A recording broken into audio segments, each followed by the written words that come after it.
এতে বাজে এখন বিকেল 5:30। দুপুরবেলার থেকে শুয়ে শুয়ে এত বোর লাগছে। আমার ছেলে গেছে নিচে খেলতে, তাই ভাবলাম বাইরে খুব সুন্দর হাওয়া দিচ্ছে, তাই ভাবলাম একটু ছাদের থেকে ঘুরে আসি। এটা হচ্ছে আমাদের সেকেন্ড ফ্লোরের থেকে ভিউ।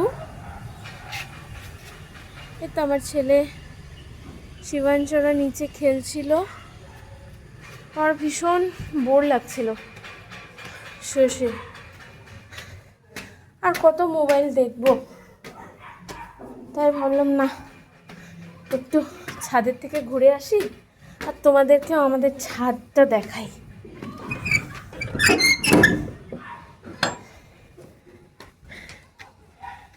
দুই তিন দিন থেকে কন্টিনিউ বৃষ্টি হচ্ছে একদম, ওই জন্য ছাদে অল্প অল্প জল জমে গেছে।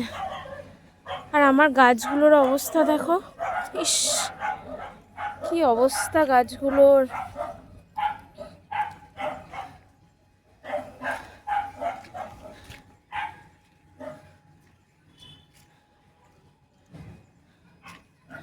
আমি না এই ছেলের মানে শিবাংশের স্কুলের এত পড়ার চাপ হয়েছে, ভেবেছিলাম এই গরমের বন্ধে আমার এই গাছগুলোর একটু টেক কেয়ার করব, বাট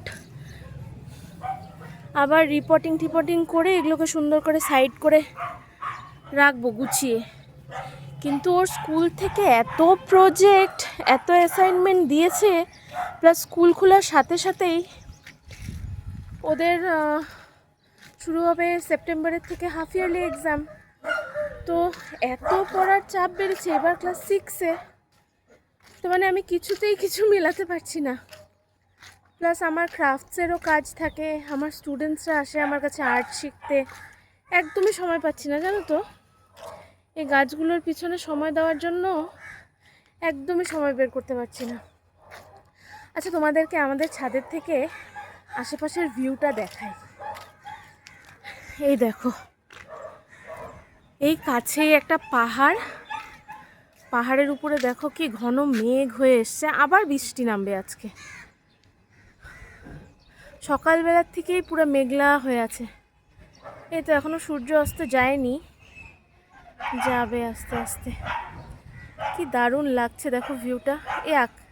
ছাদটার মধ্যে আসলে না মনটা যেন একদম জুড়িয়ে যায়। তোমার যতই মন খারাপ থাকুক, তুমি যদি একটু ছাদে এসে 10 মিনিট মতন একটু হাঁটাচলা করো, তাহলে তোমার মনটা একদম রিফ্রেশ হয়ে যায়। আমাদের এই বাড়িটা চারিদিকে পাহাড় পাহাড় পাহাড়, এত ভালো লাগে দেখতে। আর যখন বৃষ্টি পড়ে তখন তো খুব দারুণ মানে সিনারিটা হয়ে যায়। আজকে অবশ্য আবার বৃষ্টি নামার সম্ভাবনা আছে। তো তোমাদের সাথে এই গাছগুলো যেদিন আমি ঠিকঠাক করব, যেদিন আবার রিপোর্টিং করব, সেদিন আবার তোমাদের সাথে আমার সেই এক্সপিরিয়েন্স, সেই ভ্লগ তোমাদের সাথে শেয়ার করব। দেখি এখন কবে সময় বের করতে পারি। এই দেখো আমার এত যত্নের গাছ, কি অবস্থা। এগুলো হচ্ছে সাকিউলেন্ট।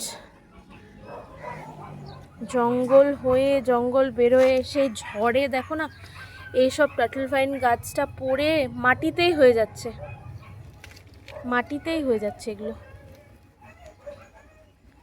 এগুলোকে একদম ঠিকঠাক করে আবার সুন্দর করে গুছিয়ে রাখতে হবে। আচ্ছা চলো ওইদিকে দেখাই আমার ছেলে ওরা আসলো কি না। ওরা যে নিচে খেলছিল, চলো দেখাই। আমার মনে হয় বল খুঁজতে গেছে, বল খুঁজে পাচ্ছিল না, কোথাও একটা পড়েছে বল। ও আচ্ছা চলে গেছে, স্ট্যাম্প ট্যাম্পও নেই। ঠিক আছে চলো আমি একটু হাঁটাহাঁটি করি, মাইন্ডটাকে অল্প একটু রিফ্রেশ করি, চারিদিকের একটু ভিউটার মজা নিই, তারপরে নিচে চলে যাব। তাহলে দেখা হচ্ছে পরের আরেকটি ভিডিওতে। টাটা।